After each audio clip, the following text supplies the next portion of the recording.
If you were a very close devotee of Bhagavan, then it was occasionally permitted that if you had some private business you wanted to discuss, you could follow him up the hill. That was a right and a privilege restricted to very few, but it did occasionally happen. There is one other story of a devotee who, how we say, it was allowed to come, or his desire was so strong to see Bhagavan that nothing could stop him from meeting him on the hill. This is a version of a Robert Adams story that doesn't appear to be in any of the accounts of his meetings with Bhagavan that have appeared in all the various audio tapes and online transcripts.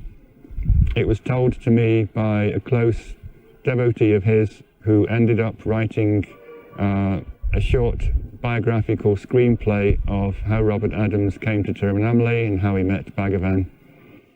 Robert Adams was a teenage boy. I think he was only 18 years old when he first came to Bhagavan. He'd been sent here by Yogananda, Paramahansa Yogananda in California, who said that he should go to Tiruvannamalai and that Bhagavan was his guru. He arrived. I should mention that Robert Adams was already in an extremely advanced state. In his younger life, he discovered that he had this siddhi, this supernatural power, that whatever he said out loud manifested.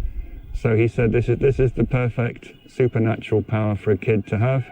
You could stand outside the candy store and say, "Candy, candy," and the candy would appear in his hand.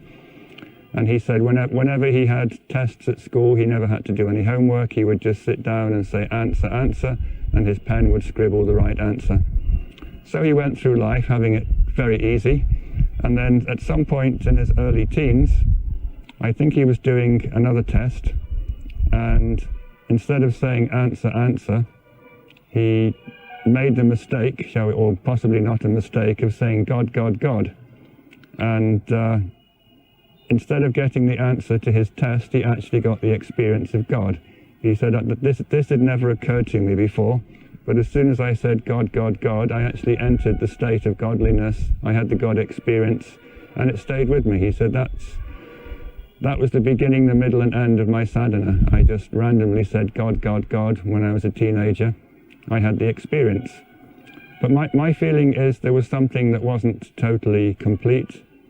I think if you are still hungering for a guru, if you need to go to look for someone outside of yourself, then there's something that's not complete, something is not final. So he went to first a Christian mystic called Goldsmith, then he went to Paramahansa Yogananda, and finally he came to Bhagavan here around 1947. He arrived with he said, "I didn't have a plan. I didn't think of this in advance, but I arrived in Tiruvannamalai. I was told Bhagavan was walking on the hill, and he said, suddenly I don't know what came over me. I rushed up the hill. I found where Bhagavan was, and with no prior decision, no thought about it, I took all my clothes off. I had this peculiar idea, just on the spur of the moment, that I should present myself stark naked to my guru and prostrate at his feet with no clothes on. He said it was a completely mad idea. I don't know why I did it. He said I just felt compelled that as I threw myself at the feet of my guru, I had to be absolutely physically naked as well as mentally naked. I think Bhagavan could see what an advanced state he was in, so he didn't mind this crazy teenager stripping off and prostrating in front of him. He helped him to his feet, he got him dressed, he took him to the ashram. And then, interestingly, this was a time in Bhagavan's life when lots and lots of people were in the ashram, and on the whole, new people weren't getting a lot of personalized attention. He said that Bhagavan gave him a room in the ashram, made sure he had a place to stay, and even better than that, he brought food to his room and personally served him to make sure he was being properly looked after in the ashram. I think that's an indication that Bhagavan knew this man was in a very high state, and that his thirst for a guru, his God intoxication, had caused him to run up the hill, break the ashram rules, break all kinds of rules by stripping off and throwing himself at Bhagavan's feet. But when these things happened, Bhagavan could see that there was a spiritual maturity that was the motivating factor. He didn't mind.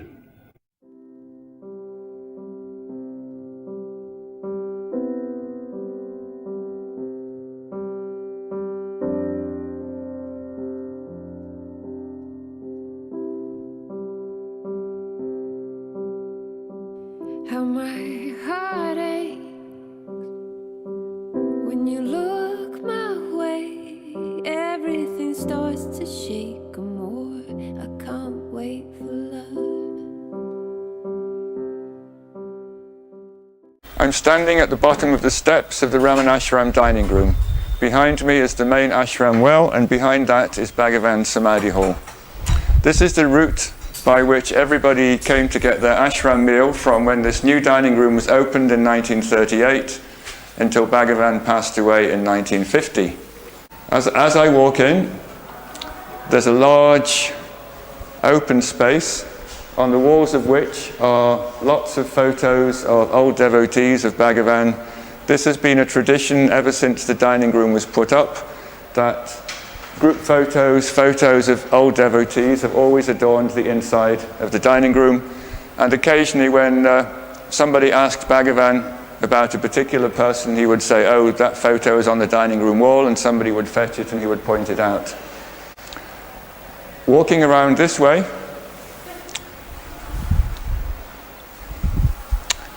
we come to the spot where Bhagavan himself used to sit and eat his meals.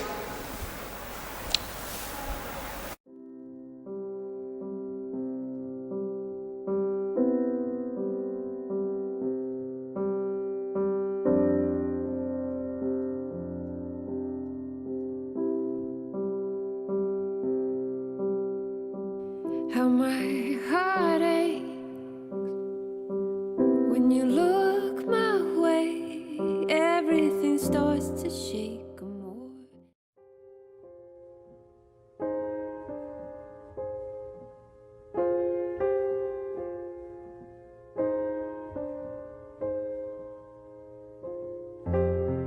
No complaints and no regrets. I still believe in chasing dreams and placing bets, for I have learned that all you give is all you get. So give it all you've got.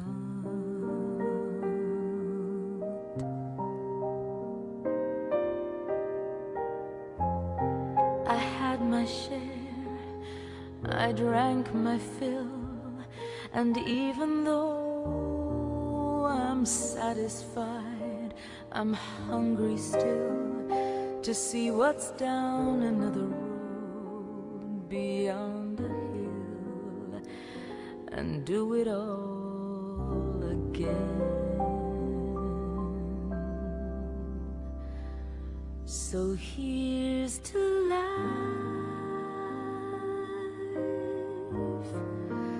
and every joy it brings. Here's to life,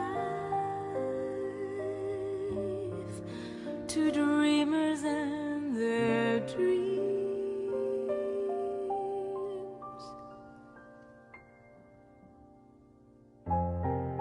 Funny how the time just flies, how love can go from warm hellos to sad goodbyes, and leave you with the memories you've memorized to keep your winters warm.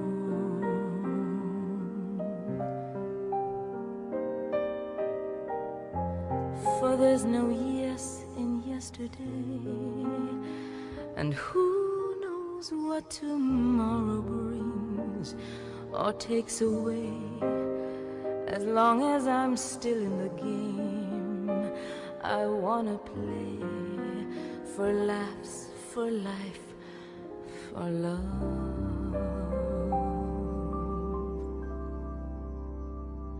So here's to life and every joy it brings. Here's to life, to dreamers and their dreams.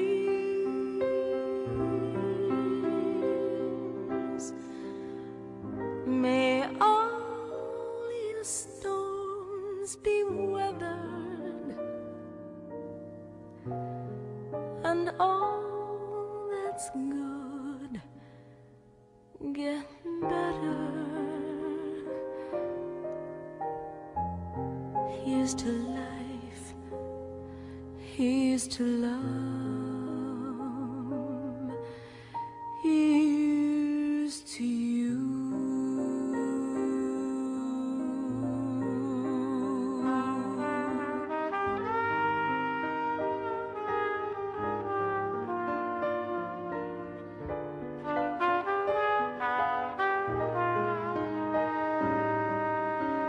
May all your storms be weathered, and all that's good get better.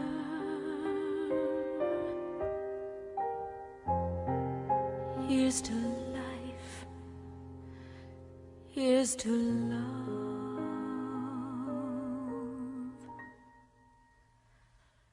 here's to you.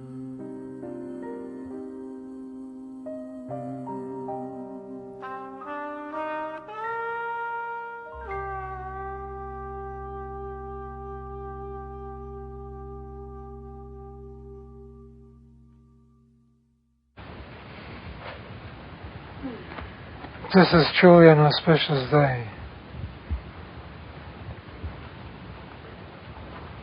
And what a way to bring in the new year.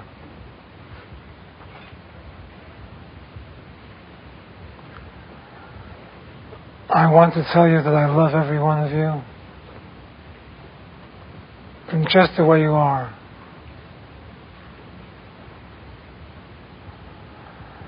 When I was 18 years old, I arrived at Tiruvannamalai.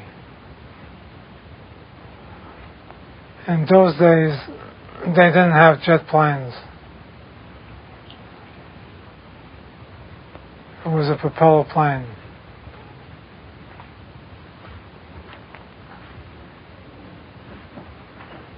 I purchased flowers and a bag of fruit to bring to Ramana.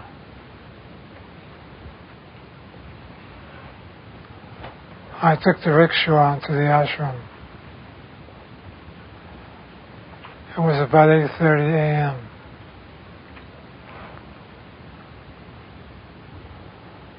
I entered the hall, and there was Ramana on his couch, reading his mail. It was after breakfast.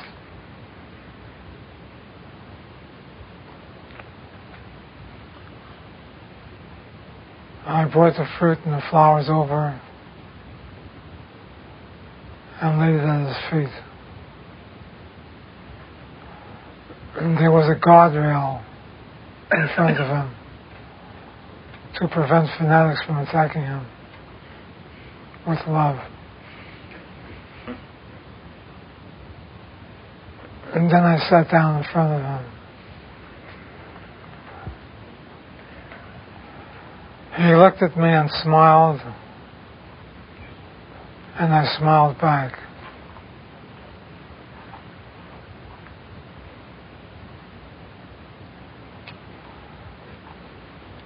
I have been to many teachers, many saints, many sages.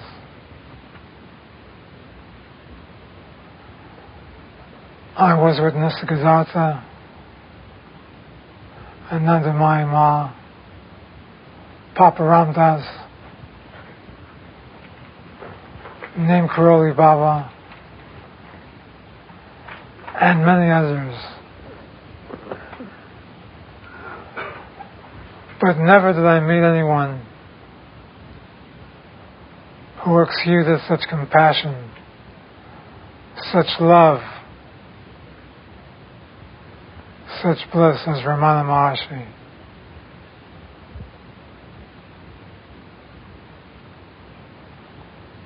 There were about 30 people in the room.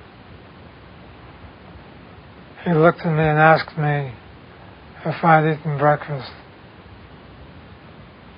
I said no. He spoke some Tamil to the attendant, and the attendant came back with 2 giant leaves, one with fruit and one with some porridge with pepper.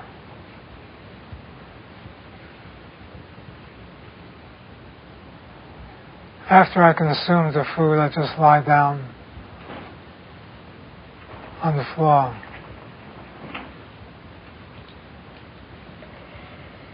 I was very tired. It was time for his usual walk.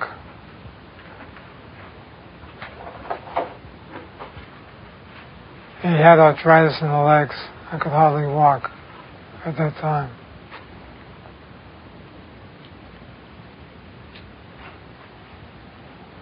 His attendants helped him to get up, and he walked out the door. When he was outside, he said something to his attendants, and his attendants motioned for me to come.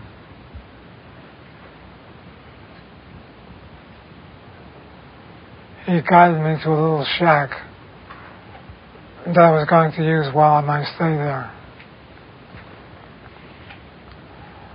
He came inside with me.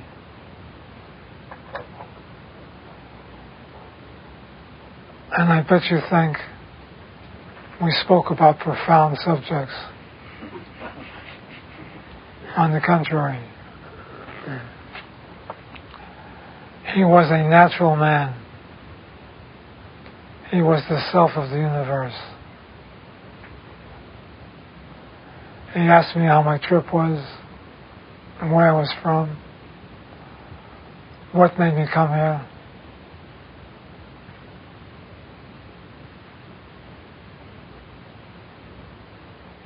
Then he said I should rest.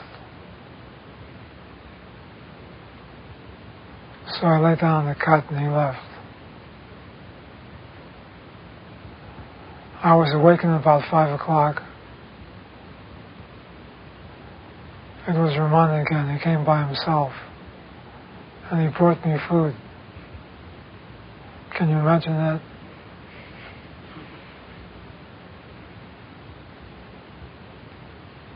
We spoke briefly. I ate and I slept. The next morning I went into the hall. After the morning chanting, there was breakfast.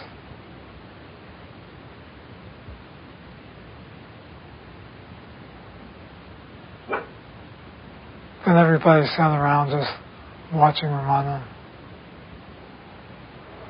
And he'd go through his routine. He would go through the mail and read it out loud. Talk to some of his devotees. And I just observed everything. His composure never changed.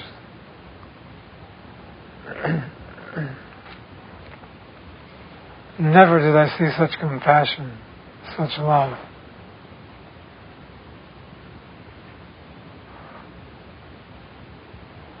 Then people started to come over to him asking him questions. His replies were very succinct. They weren't like you read in the book. Apparently, what you read in the book is his reply to 3 or 4 people. They condensed it all into one question and answer.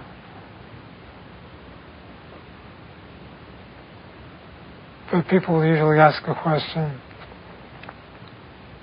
or make a statement. If he agreed, he would nod or say yes, that's it. If he didn't, he would offer an explanation in maybe one or two sentences.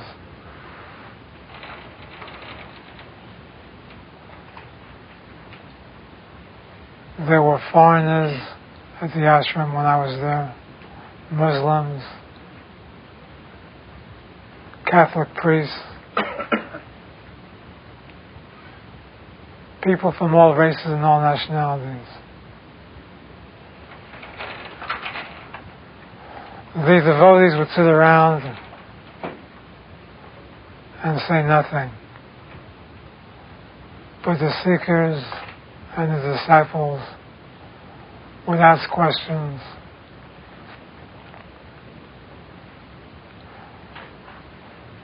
When I was there a week or so, two of his disciples were sort of jokingly arguing with him about something in Tamil. I asked the interpreter what they were talking about. He said Ramana's couch is covered with lice and he refuses to let us kill them. They climb over his body and his legs and he doesn't care. He even feeds them. We want to exterminate the couch, but he won't let us. So the next day they tricked him. When he went outside for his morning walk, they sprayed his couch with DDT. When he came back, he smelled the couch. And he smiled. He jokingly said, "Someone has tricked me." He never got angry, never got mad.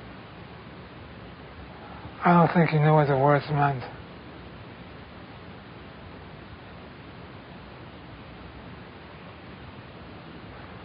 A couple of weeks later, there was a German lady who had come to the ashram.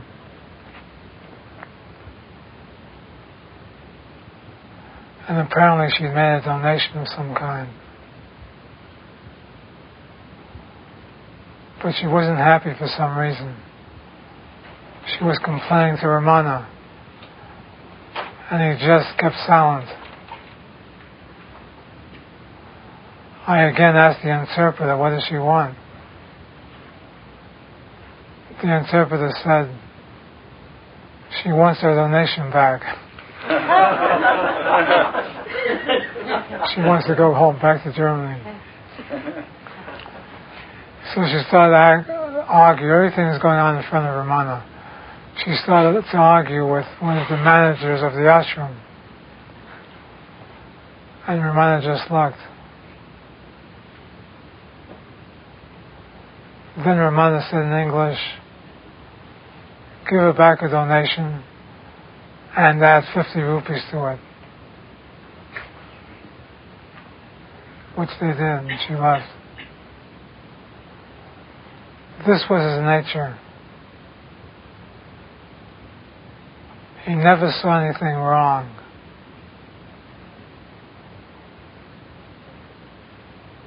He never took anyone out of his love. No matter what they did, who they were, where their ego was, he understood. And loved everyone just the same.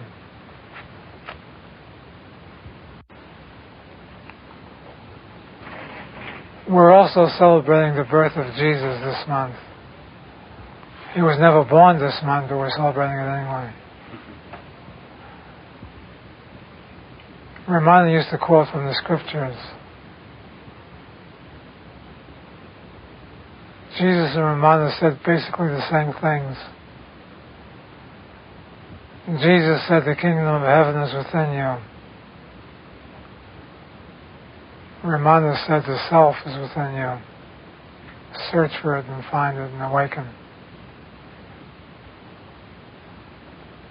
Jesus said, "Son, I am with you always, and all that I have is yours." Ramana said, I can never leave you. I am always with you.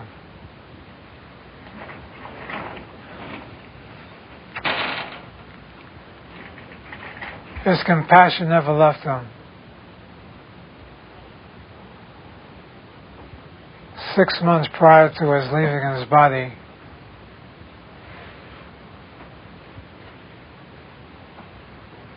I went to Bangalore to see Papa Ramdas. I was informed that he left his body. I went back to Tiruvannamalai, but the crowds had already started to come, thousands of people. So I climbed the hill and went into one of the caves, stayed there for 5 days.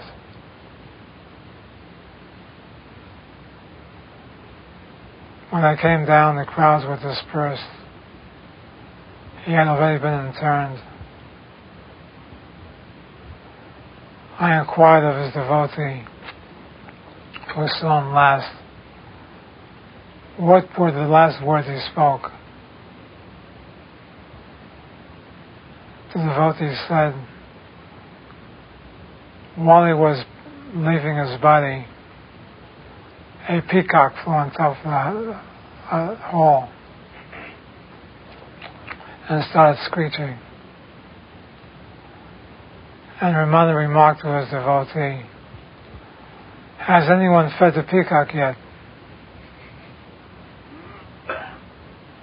And those were the last words he spoke.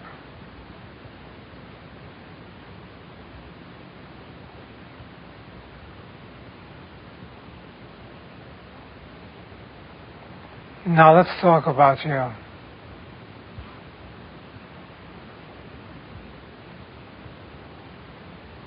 Think of the problems you believe you have. Think of the nonsense that you go on with every day.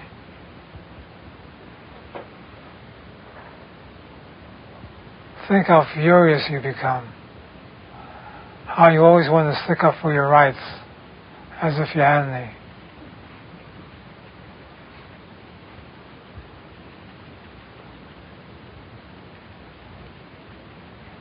The problem is you think.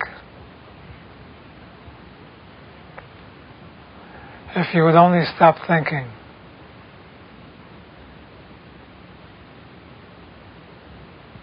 you say, how can I function if I stop thinking? Very well, thank you. As a matter of fact, you would function much better than you do now.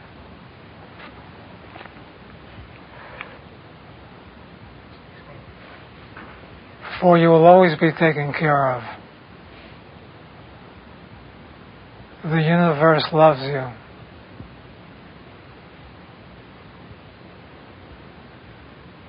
It will always supply you with your needs.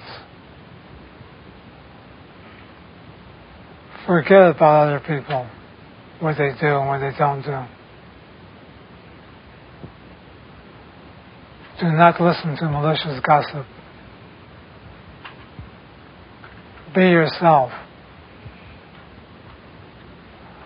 Understand who you really are.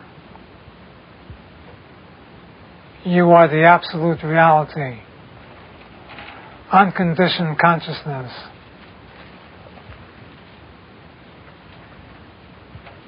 Work from that standpoint. Do not work from your problems. Do not get lost in meaningless gossip.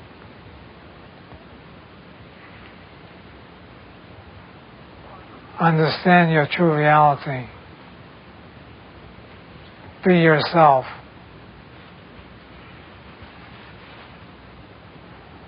What Ramana taught was not new.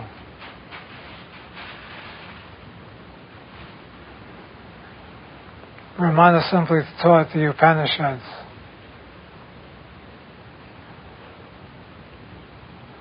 Who am I has been around since time immemorial.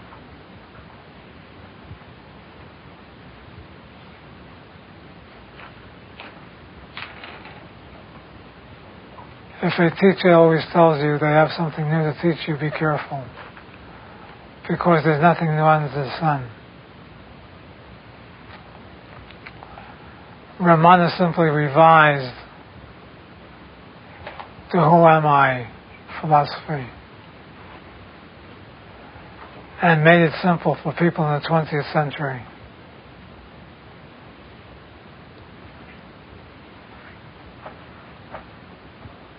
But what did he teach?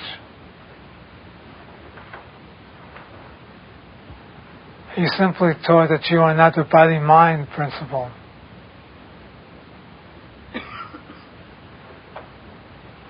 He simply taught that if you have a problem,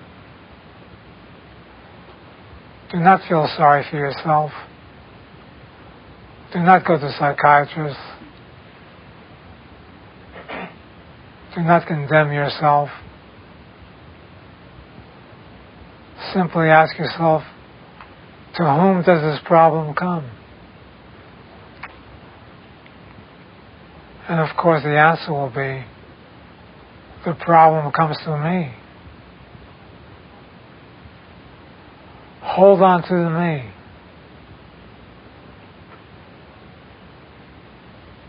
Follow the me to the source, the substratum of all existence. How do you do that? How do you hold on to me? How do you hold on to I? By simply asking yourself, who am I?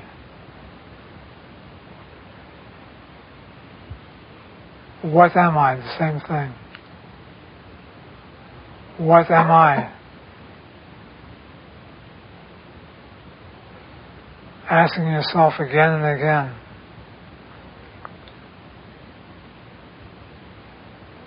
Who am I? Forget about time. Forget about space. Forget everything. Keep yourself in thinking.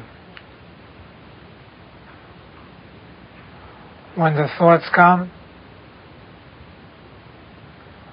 ask yourself, to whom comes the thoughts? Again, they come to me. Hold on to the me. I think these thoughts. Well then, who am I who thinks these thoughts? Who am I? An easier way to do this, I have found, is to simply say to yourself, I.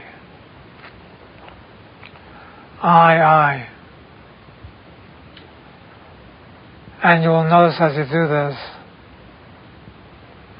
the I goes deeper, deeper, deeper within you, into your heart center, right to the source. For Westerners, I have found that saying I seems to be more helpful than who am I.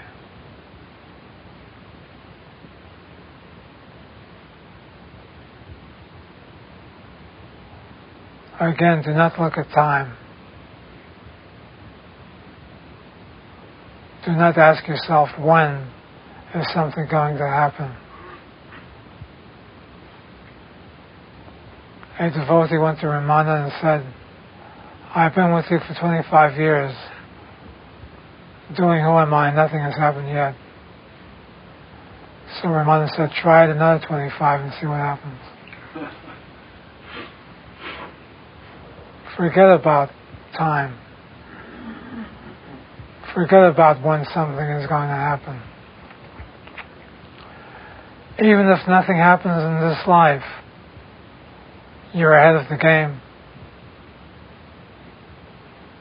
For if you've been sincere, and if you've really been working on yourself,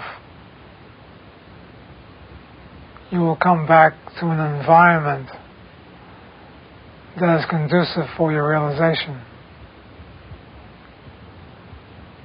And at that time you may have realization when you're about 12, 13 years old, because you've earned it.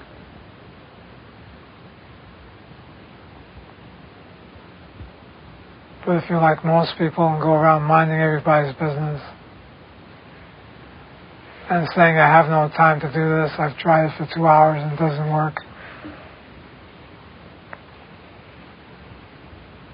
then you keep coming back again and again and again, going through all kinds of experiences, until one day, maybe 10,000 years from now, you may actually get it and start working on yourself diligently, which you should be doing now. What do you do with yourself all day long? Think. From the moment you get out of bed, how does your day go?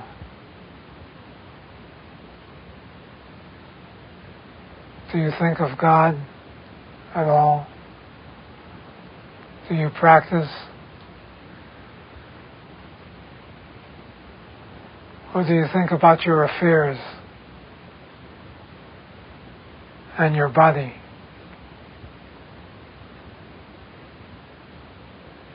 Be honest with yourself.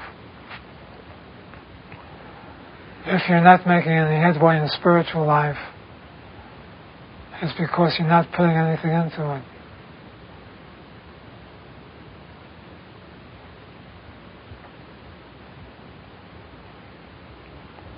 You have to realize that whatever you see in the world is only a reflection of yourself.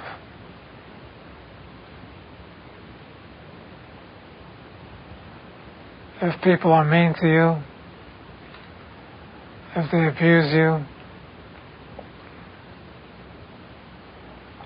it is because you're seeing yourself as those people. In other words, you've got those qualities.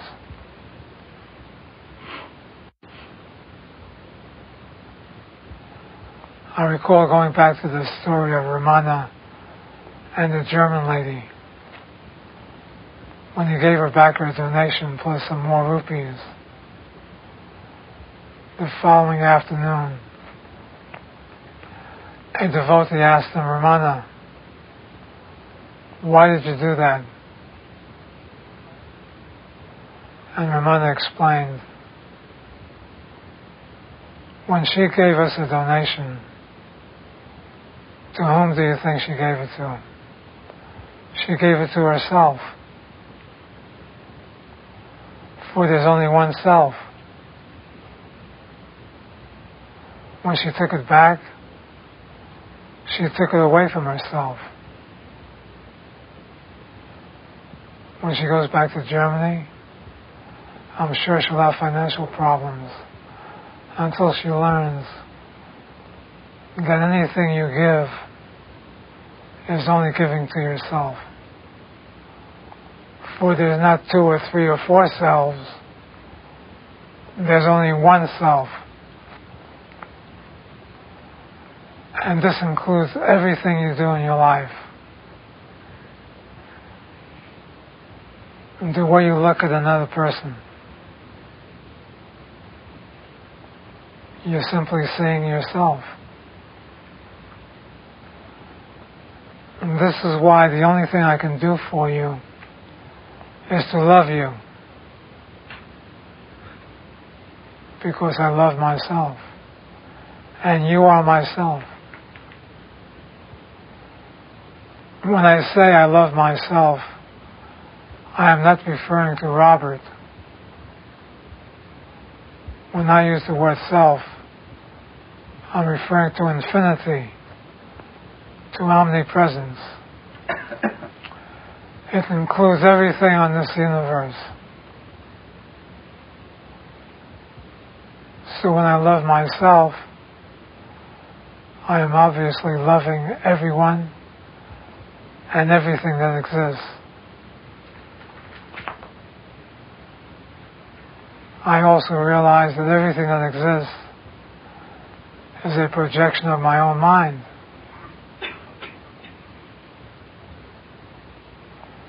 So I do not identify with the images.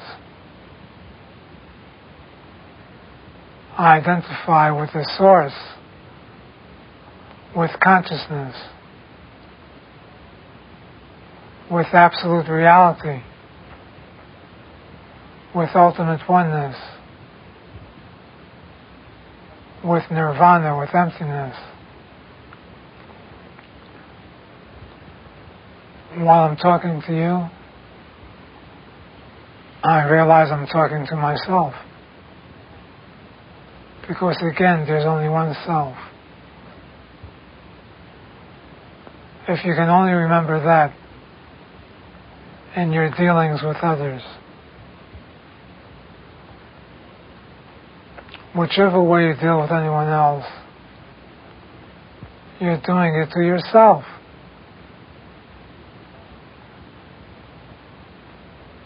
Can you see now why a person like Ramana could never hate anyone or be angry? It wasn't in his nature.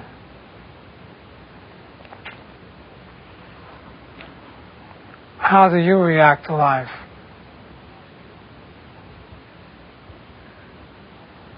When a person displeases you, what do you do? Curse him or her? Become angry, become violent? How do you handle it? How do you react? Be honest with yourself. It's the only way. Start from where you are. No human being is perfect. We all make mistakes. Do not feel sorry for yourself. But start from where you are. Where are you? You are consciousness. This is your true nature. Learn to love everything. Learn to see only the good.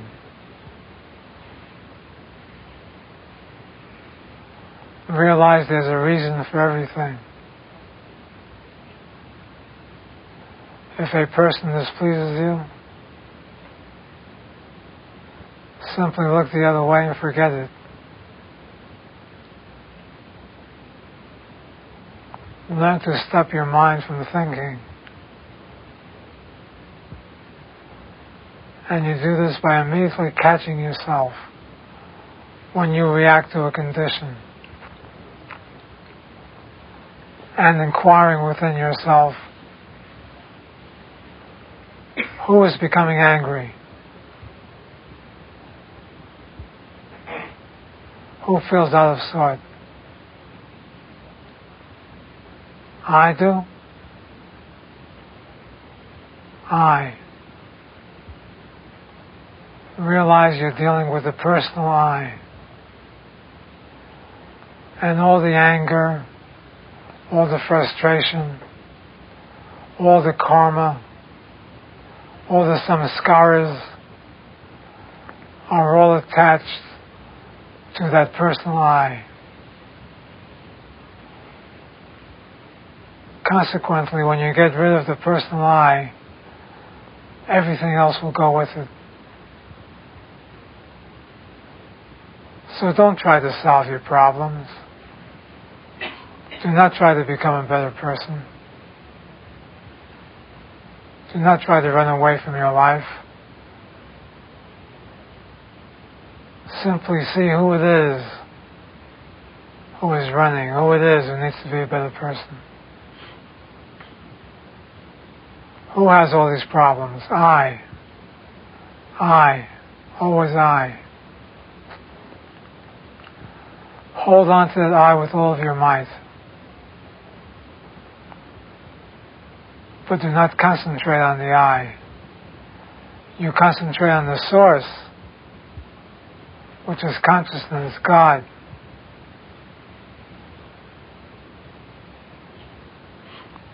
And everybody asks me over and over again, and I keep telling you, they ask me, how do I hold on to the I? By asking, who am I? Or just saying, I.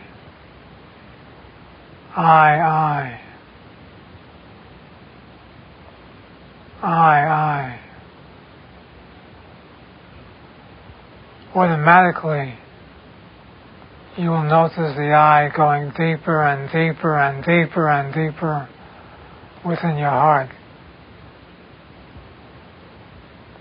And one day you will become free. But you're already free. Why not wake up right now? Why go through anything? Everybody is different. If this appears too difficult for you, if vichara appears hard, then your next best bet is to surrender completely to God. Surrender everything. Your problems, your ego, your body, your mind, your work, your world. Say, here, God, take it. I want no more of this. I am yours. Do with me as you will. Thy will be done. This means you no longer have anything to worry about. If you truly surrender, you will immediately become radiantly happy. For you have given your ego to God. And what's left is God. You have no body. You have no mind. You have no work. You have no problems. It has been your ego all of the time fooling you, making you believe that something is wrong. And you've been playing hide and seek, trying to find God here, there, and everywhere. That was a nice song. When all the time God was within yourself, as yourself. Begin to see the truth. Begin to stand up tall.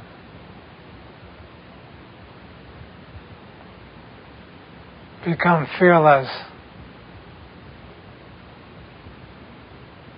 Become strong. Leave the world alone. It will take care of itself. There's a mysterious power that guides the world to its right destiny. It doesn't need any help from you.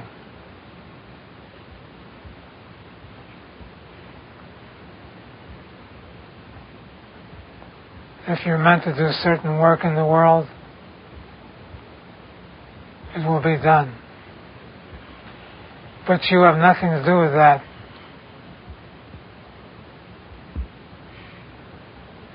It doesn't mean that you have to leave your job or go sit in a cave or give up your life. Wherever you are right now is where you're supposed to be.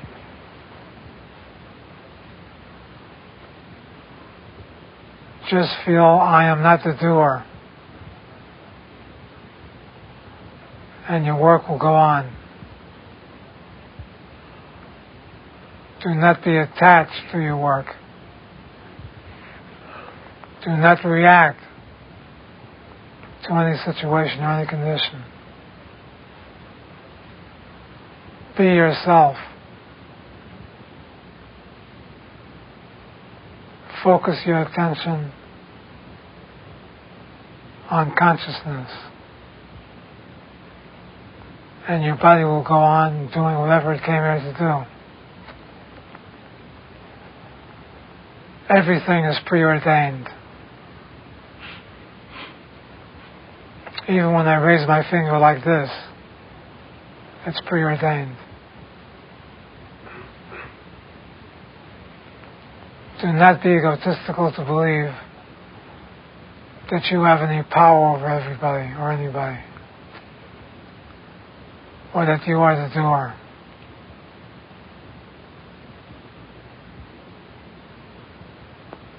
It's a privilege to have been born on this earth,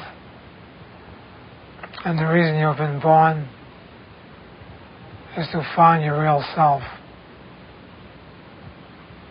Go for it, do it, and become free.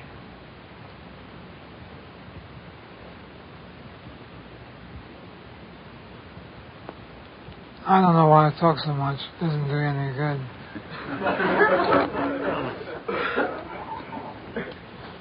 I wonder if I know what I'm talking about.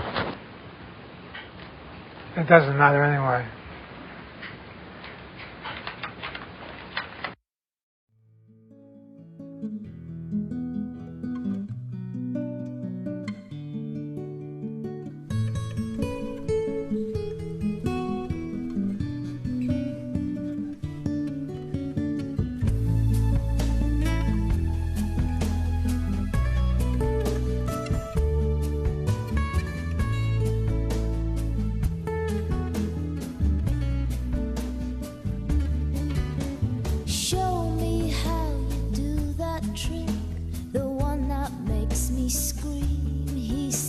The one that makes me laugh, he said, and threw his arms around my neck. Show me how you do it, and I promise that I'll run away with you. I'll run